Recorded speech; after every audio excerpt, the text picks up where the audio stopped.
उपाध्याय जी ने एक बात और भी बेहद इंपॉर्टेंट कही, वो ये कही कि ब्राह्मणों के पास विकल्प क्या है। सुनील शुक्ला जी, क्या ब्राह्मण विकल्पहीन है? संख्या ठीक है, उत्तर प्रदेश में 12% है, लेकिन अब आप अन्य जगहों पर भी बात करें, बिहार में बात करें 3% के आसपास है, या अन्य राज्यों में बात करें संख्या कम है, और संख्या के आधार पर यह सारा कुछ तय होता है। इसलिए अब बीजेपी के पास कोई चारा नहीं है, बीजेपी के प्रवक्ता भी नहीं आते इस मुद्दे पर बातचीत करने के लिए, वो स्टेटमेंट देने से बचते हैं। तो आपको लगता है कि अब बीजेपी के पास कोई मुद्दा नहीं रह गया है, खासतौर पर बीजेपी के सामने कोई विकल्प नहीं रह गया है, यूजीसी के मुद्दे पर बीजेपी बुरे तरीके से गिर गई है? सुनील शुक्ला जी। धन्यवाद पंकज जी। क्या आपको लगता है कि जो यूजीसी का एक्ट आया है वो अचानक किसी गलती से आ गया? नहीं, कोई मुझे प्रिंटिंग बिल्कुल नहीं मिस्टेक है? लगता, मुझे बिल्कुल नहीं लगता, फिर ये सोची समझी रणनीति है। रणनीति है। और ये रणनीति हम्म। क्यों है? जो बात कही जा रही है कि जो ब्राह्मण और क्षत्रिय बिरादरी के लोग हैं उनके सामने विकल्प क्या है? जो लोग यूजीसी के नाम पर सरकार की आलोचना कर रहे हैं वह मोदी जी और योगी जी के पराक्रम से बिल्कुल अपरिचित नहीं है। वो ये कह रहे हैं कि सभी चीजों का समाधान योगी जी और मोदी जी के पास है। तो जब सभी का समाधान योगी जी मोदी जी के पास है तो आप यूजीसी एक्ट का विरोध करते रहिए। भारतीय जनता पार्टी इन चीजों को लेकर चिंतित नहीं है। भारतीय जनता पार्टी का पूरा एजेंडा है पिछड़े वर्ग के लोगों को अपने साथ जोड़ने की। यूजीसी का एक्ट उसी उसके जो पॉलिटिकल नैरेटिव है उसी का एक और तरीका है। एक और रास्ता उसने अख्तियार किया है। वह अपनी तरफ जो सामाजिक न्याय के नाम पर पिछड़े वर्ग को अपने साथ जोड़ने की जो कोशिशें विपक्षी दलों के द्वारा की जा रही हैं उस प्रयास को तोड़ने की कोशिश है। उनको पता है, भारतीय जनता पार्टी को बिल्कुल पता है कि ये जो पंडित जी लोग हैं और ठाकुर साहब लोग हैं वो उसको छोड़ के कहीं जाने वाले नहीं है। वो किसी को स्वीकार नहीं करेंगे, वो बीजेपी के ही साथ रहेंगे। कुल मिलाकर के सवाल वोट का है। आप मुझे वोट देते रहिए, मैं सत्ता में बना रहा हूं, आप जितना नारा लगाना हो नारा लगा लीजिए। नारा लगाए थोड़ा रोक रही है। वो जितने लोग इंदिरा गांधी प्रतिष्ठान में नारा लगा रहे थे किसी के खिलाफ मुकदमा थोड़ा दर्ज हुआ। जिसने किसी दिनेश शर्मा को जिस किसी ने हुट किया क्या वो पार्टी से निकाल दिए गए क्या? बिल्कुल नहीं निकाले गए। सब सम्मानित रहता है पार्टी के। पार्टी को इस बात को लेकर कोई चिंता मुझे नजर कहीं नहीं आती। और वो यह और आपको दिखाई भी नहीं पड़ेगी। क्यों? और इस नैरेटिव को मैं ये मानता हूं कि वह पिछड़ों को अपने साथ जोड़ने की कोशिश में लगी हुई है। वो ये चाहती है कि पिछड़ों का एक बड़ा समूह उनके साथ आवे। जो पिछड़ों का वोट पाने के लिए वह विभिन्न विभिन्न क्षेत्रीय दलों पर निर्भर है वह निर्भरता उसकी खत्म हो। पिछड़ों में संदेश जाए कि भारतीय जनता पार्टी भी उनके हितों के लिए पूरी तरह से सतर्क है, सजग है और उनके हितों के साथ काफी दूर तक चलने के लिए तैयार है। इसलिए यह यूजीसी एक्ट उसी के माध्यम से आया, उसी सोच के साथ आया। और आगे भी उससे आप सर्वोच्च न्यायालय के निर्णय के बाद भी, अरे आदेश के बाद भी पार्टी ने कोई टिप्पणी नहीं की। आज तक कोई केंद्र भारतीय जनता पार्टी के नेतृत्व द्वारा कोई टिप्पणी नहीं की गई। जो दिनेश शर्मा बोल रहे हैं कि साहब मामला सर्वोच्च न्यायालय में है, अरे सर्वोच्च न्यायालय में होने के बावजूद भी उस पर आप बोल नहीं सकते हैं? क्या लोग बोल नहीं रहे हैं कि अब आखिर ब्रिजेश पाठक ने कहा कि नहीं कहा कि हम इसका समाधान निकालेंगे? तो क्या समाधान निकालेंगे? जो लोग इसका विरोध कर रहे हैं वो तो इसको स्वीकार करने के लिए नहीं, तैयार नहीं है। ठीक है, तो तो मतलब ये नहीं। बीजेपी के पॉलिटिकल एजेंडे को कहीं से भी ये जो यूजीसी एक्ट है वो कहीं प्रभावित नहीं करता। उसका चलिए, आज तो का आप ये एजेंडा कह यह रहे है हैं कि कि पिछड़ों को 12% अपने वोट साथ की कोई जोड़ना। चिंता नहीं। भावरी जी, 12% वोट की कोई चिंता नहीं है, और चूंकि अभी उपाध्याय जी ने कहा कि 12% बुरे तरीके से डिवाइडेड है, और जहां तक यूजीसी का सवाल है तो सिर्फ 12% ठीक है। क्यों भाई? ठाकुर भी तो उसमें आते हैं, बनिया भी आते हैं, बहुत सारा ऐसा वर्ग आता है, उसकी चिंता बीजेपी को नहीं है। इसका मतलब तो यह है क्योंकि बीजेपी के पास कोई ऑप्शन, माफ करिएगा, इन वोटर्स के पास कोई ऑप्शन नहीं। क्या मैं आपसे यही पूछना चाहता हूं, उत्तर प्रदेश में तो ब्राह्मणों ने मायावती को भी वोट किया। उत्तर प्रदेश में जब अखिलेश यादव आए तो ब्राह्मणों ने उनको भी वोट किया। तो बीजेपी इनको टेकन फॉर ग्रांटेड क्यों ले रही है, अगर उत्तर प्रदेश के लिहाज से भी हम बात करें तो? पंकज जी, सबसे पहले आपको, सभी दर्शकों को और सब पैनलिस्ट को नमस्कार जी। मुझे सबसे पहले ये लगता है कि ये कहना कि क्या बीजेपी कोर वोटर से अलग जा रही है, कहीं ना कहीं ये बात सही भी होगी। अब मैं आपको यहाँ पे एक चीज जरूर बताना चाहूंगा कि कोर वोटर्स कौन है। बीजेपी का जो कोर वोटर है वो तो अपर कास्ट और ब्राह्मण ही है, इसको तो नहीं नकारा जा सकता। और अगर देखा जाए तो ब्राह्मण और क्षत्रिय, क्या ओबीसी और एससी एसटी की वोट बैंक के लिए क्या आप अपना कोर वोटर्स छोड़ सकते हैं? अगर ये रणनीति बीजेपी को लगता है कि आपका वोटर नहीं छटकेगा, तो ये गलत बात है। मुझे लगता है समीकरण हर चुनाव में बदलते हैं, कहीं ना कहीं जो समीकरण पार्टी सोचती है वो समीकरण नहीं रहता। और देखिए बीजेपी का जो यूपी और ब्राह्मण अपर कास्ट का जो वोट बैंक है वो तो हिल रहा है, इसमें कोई शक नहीं। और 2027 का जो मुद्दा है ये इसमें जरूर क्रैक बन सकता है। तो बात यह है छात्र हित और राजनीतिक लाभ। अगर आप छात्र हित में जाना चाहते हैं तो कहीं ना कहीं आपका वोट बैंक आपसे छटकेगा। और अगर आप राजनीतिक लाभ लेना चाहते हैं तो भी आप अपने कोर वोटर्स को ये बात नहीं समझा पाएंगे कि आपने ये यूजीसी रेगुलेशन रूल क्यों लेके आए। कॉन्स्टिट्यूशन में तो देखिए साफ साफ स्पष्ट बात लिखी गई है, लेकिन क्या राजनीतिक दलों को ये स्वीकार है? तो ब्राह्मण और अपर कास्ट वोट बैंक छटकना मेरे हिसाब से तो तय है।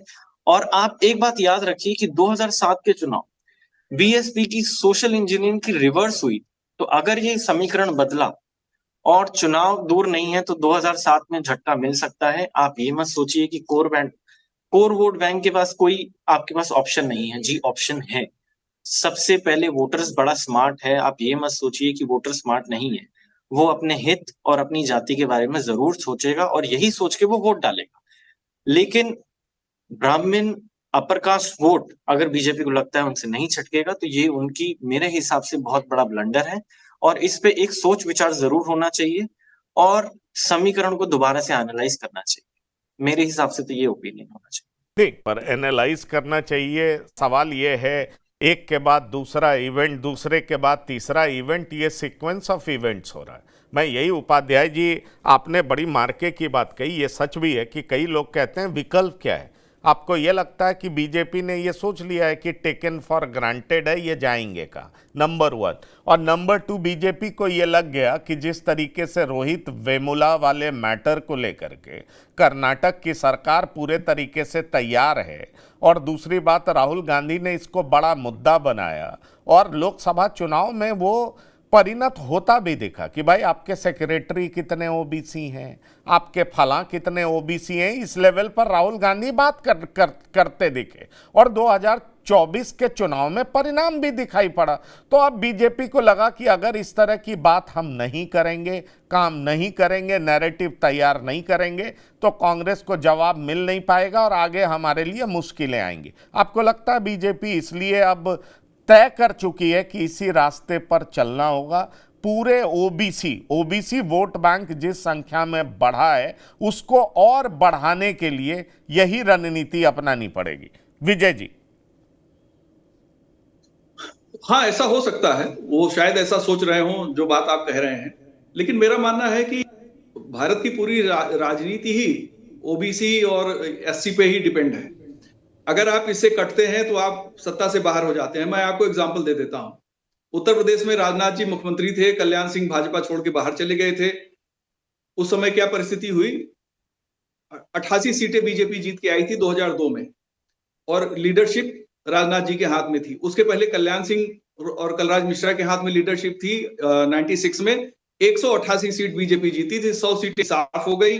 2002 में पहली बार 144 सीटें समाजवादी पार्टी जीत के आई। 2004 के उत्तर प्रदेश के लोकसभा चुनाव में 80 सीटें, उस समय तो 80 सीटें थी, 80 सीटों में से सिर्फ 10 सीटें आई। 2007 में ब्राह्मण क्षत्रिय एकता बीजेपी में बनी हुई थी और लीडरशिप यही थी, केवल 52 सीट विधानसभा में आई। 2009 के लोकसभा चुनाव में सिर्फ 9 लोकसभा सीट बीजेपी जीत पाई, वही ब्राह्मण क्षत्रिय था। फिर 2012 में बीजेपी सिर्फ 47 सीट जीत के आई, वही ब्राह्मण क्षत्रिय था। तो आपके पास वोट ही नहीं है। अगर मोदी ना आते तो बीजेपी कभी 73 सीटें जीती नहीं सकती थी उत्तर प्रदेश में लोकसभा में। उन्होंने तो जीत के दिखा दिया। ये जो बीजेपी की, मुझे जो लगता है जो कोशिश है, वो हिंदुत्व इकोसिस्टम को स्ट्रॉन्ग करना चाहते हैं। और इसके लिए जिसको आप सवर्ण या ब्राह्मण या क्षत्रिय कहते हैं, वो इसके लिए, उसमें ज्यादातर आबादी इसके लिए मानसिक रूप से तैयार है। वो चाहते हैं कि अगर ये एकता कायम हो सकती है जिसको बहुत ज्यादा ब्रेक किया, ये जो सारी चीजें सामने हमारे आई हैं, तो ये तो ज्यादातर इसमें अंग्रेजी शासन की देन है। और जिस तरीके से क्रिश्चियन मिशनरीज ने विलियम जोन्स ने लाके मनुस्मृति को खड़ा कर दिया कुरान और बाइबल के मुकाबले और कहा यही हिंदुत्व का असली ग्रंथ है, वो आज तक लोगों के पीछे पड़ा हुआ है। किस किस हिंदू के यहाँ मनुस्मृति पढ़ी जाती है, पूजी जाती है, वो किताबी नहीं, तमाम स्मृतियां हैं उसमें, एक वो भी स्मृति है। इस नैरेटिव का काउंटर कहाँ हो पा रहा था बीजेपी के द्वारा या आरएसएस के द्वारा या जो भी हिंदू इकोसिस्टम क्रिएट करना चाहते हैं, वो काउंटर नहीं कर पा रहे हैं, क्योंकि ये बार बार बाउंस बैक होकर उनके सामने एक्सप्रेस बन के खड़ा हो जाता है कि सब कुछ हो गया तो मनुस्मृति का क्या होगा। तो जो मनुस्मृति की जो समस्या है, आप देखिए, एक उदय प्रकाश जी हैं, उनकी कहानी है पीली छतरी वाली लड़की। जिन लोगों ने पढ़ा होगा वो जानते होंगे, ब्राह्मणों पे उससे ज्यादा गंभीर टिप्पणियां किसी और साहित्य में शायद नहीं है। एक पढ़े लिखे साहित्यकार के द्वारा किसी ने उसमें शोर मचाया क्या? किसी ने शोर नहीं मचाया और लोगों ने एक्सेप्ट किया। आमतौर पे मैं जातिवादी नजरिए से चीजों को नहीं देखता हूं, लेकिन मैं ये देखता हूं कि सहनशीलता के मामले में ये वर्ग सबसे आगे है। जितनी ज्यादा कठोर टिप्पणियां इस पे होती, फिर भी या तो कुछ मामलों में सुधरना नहीं चाहता, लेकिन टिप्पणी को ये एब्जॉर्ब कर लेता है। तो एक सहन शक्ति इनमें बहुत ज्यादा है। दूसरा, आप जाएंगे कहाँ? पीडीए के साथ जाएंगे। पीडीए में आप पहले पिछड़ा है, दलित है, फिर आप आ से औरत भी है, आ से अगड़ा भी है, तो आप वहां जाके खड़े हो सकते हैं। तो जो लोकसभा चुनाव का रिजल्ट आया 4 जून 2024 को, आप देखिए बीजेपी 75 सीट पे लड़के 33 सीटों पे सिमट गई। स्ट्राइक रेट उसके मुकाबले सपा का देखिए 62 सीट लड़ती है और 37 सीट जीत लेती है। तो ये जो बदलाव है, इस बदलाव को बीजेपी समझ रही है कि भाई इसको नेक्स्ट लेवल पे अपनी चीजें नेक्स्ट लेवल पे चाहिए ओबीसी और दलित समाज को। ये उभरता हुआ समाज है। आप देखें आईटी सेक्टर में जो कांग्रेस के जमाने में शुरू हुआ, राजीव गांधी के जमाने से शुरू हुआ, नरसिम्हा राव के जमाने में फला फूला, तो उसमें तो सबसे ज्यादा पहले कौन से बच्चे गए? जो बच्चे पढ़ाई के लिए सबसे ज्यादा स्कूल में जाते थे।